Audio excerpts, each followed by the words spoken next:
ভিক্ষুক রাস্তা দিয়া যায় আর জমিদারের পুত্রবধূও যায়। একজন সামনের থেকে আসতেছে, একজন সামনের দিকে যাইতেছে।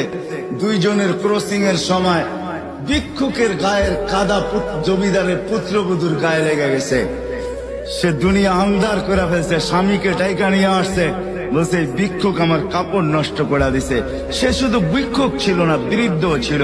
বৃদ্ধ ছিল না শুধু, জীর্ণ ছিল, শীর্ণ ছিল।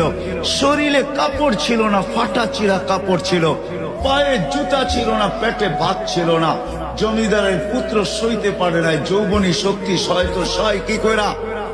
তার স্ত্রীর গায়ে ভিক্ষুকের কাদা, বস সমগ্র শক্তিকে হাতে জমা করা, একত্র করা বৃদ্ধের গালে বসায়।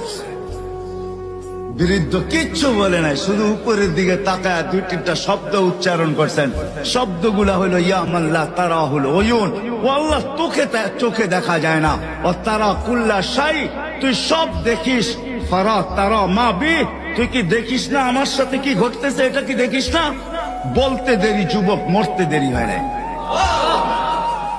জমিদার চলে আসছে, প্রতিশোধ নিবে। বৃদ্ধের একদিকে মুস্কি হাসি, একদিকে বলতেছে প্রেমের খেলা এমনই হয়। জিজ্ঞাসা করছে কিসের প্রেমের খেলা রে? বলছে ওর প্রেমিকার গায়ে আমার কাদা লাগছে, পায়ের কাদা লাগছে, ও সইতে পারে নাই।